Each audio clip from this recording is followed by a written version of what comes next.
السلام عليكم خوتي خواتاتي، كنتمنى انكم تكونوا بخير وعلى خير في صحه جيده، وان شاء الله ما يكون ناقصكم حتى شي خير. شكرا على الدعم ديالكم والتشجيعات ديالكم والاشتراك ديالكم في القناه ديالي. ما كرهتش مازال تزيدوا تفاعلوا مع القناه ديالي باش القناه ان شاء الله تفاعل وتلقى مشاهده اكثر. اليوم كفكره للغوتي او العشاء كنقدم لكم فطيره محشيه. راها كتجي زوينه مع هاد البرد هذا، راه رائعه، كنتمنى انكم تجربوها. فالمقادير كنحتاجو نص كيلو ديال الدقيق الابيض، ملعقه صغيره ديال السكر، الملح حسب الذوق، والخميره فوريه. كنعجنوها عادي بالماء دافي، ما دافي طبعا، وبحال العجينه عاديه، يعني ماشي شي فرق. صافي هنايا كنعجنوها كنجمعوها. هنايا انا كندلك فيها كما كتشوفوا معايا، ضروري خاصها تكون مدلوكه مزيان، وراها كتجي زوينه بزاف. كنتمنى انها تنال الاعجاب ديالكم ان شاء الله. صافي هنايا كنخليوها تختمر وتضاعف الحجم ديالها، طريقه عاديه بحال الخبز. هنايا من بعد ما اختمرت كنقسمها على 4 الكويرات. بالنسبه لي انا هنايا عملت 2 فطيرات، يعني كنقسموهم على 4. صافي هنايا كورتهم وخليتهم يختمروا يرتاحوا عفوا.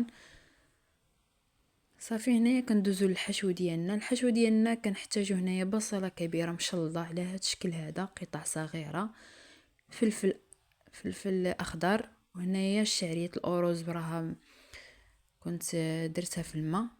هنايا سكينجبير، الابزار، التحميره، الخرق بلدي، مليحه مع السوداني واحد شويه، الثومه، وهنايا قزبر ومعدنوس.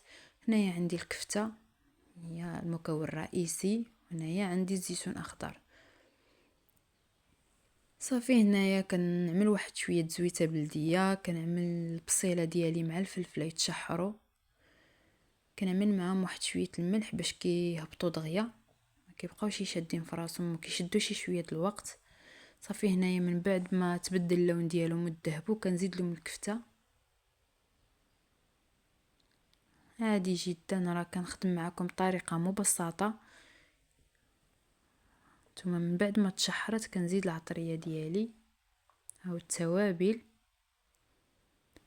صافي وكنكمل تشحار. هنايا كاضافه كنزيد كنور ديال مذاق د البقري، راه كيعطي مذاق رائع. هنايا زدت عليها الشعريه الصينيه او شعريه الارز والزيتون الاخضر، هانتوما كما كتشوفوا معايا.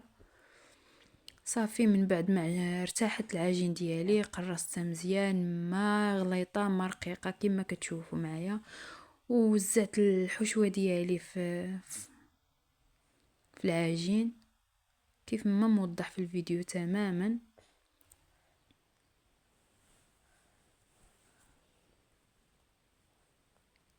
راه الطريقه مبسطه وراه كتجي زوينه مع هاد البرد والشتاء عندنا في الشمال، راه تبارك الله كتجي رائعه مع واحد الكويز ديال اتاي. صافي هنايا كنعمل القطع ديال الكيسو او الفرماج المربع د الساندويتش، حتى هو كيعطيه مذاق رائع. صافي هنايا كندوز ندلك الطبقه اللي غادي نعملها من الفوق، نتوما كما كتشوفوا معايا. صافي هنايا عملتها وكنعوض الجوانب. صافي كنبدا بحال اللي كنضفر العجينه ديالي، هانتوما على هاد الطريقه شاهدوا معايا في الفيديو. كنهز الطبقه السفليه وكنعملها على الفوقانيه، راه كتجي بحال اللي مضفوره. هانتوما كملوا على هاد الشكل هذا حتى تكملوها كامله.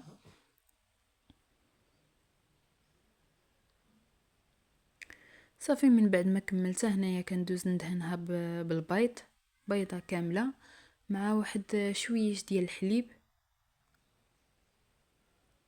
صافي كندهنها عادي، وكندهن حتى الجوانب حتى هما ما خصناش نساوهم. صافي كنجيب واحد الموس ماضي، صافي كنبدا نرشم،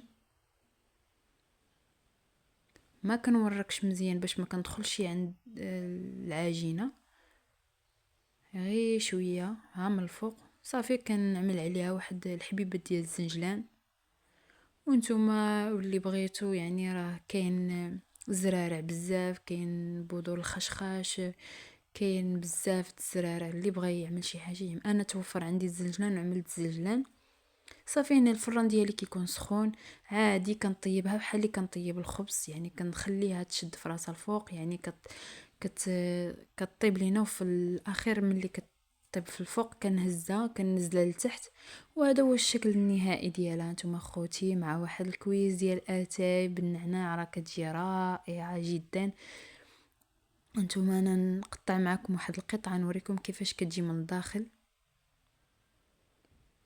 كنتمنى ان شاء الله تجربوها وما غتندموش، راه كتجي رائعه ودغيا كتوجد.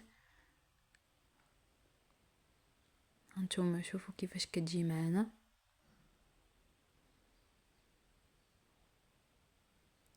غزاله ما شاء الله. كنتمنى الفيديو ديالي ينال الاعجاب ديالكم، وما تنساونيش من اللي يجي من الكومونتير والتعاليق ديالكم الزوينه، وتشاركوا القناه ديالي مع الاصدقاء والحباب ديالكم باش تشجعوني نزيد في القدام.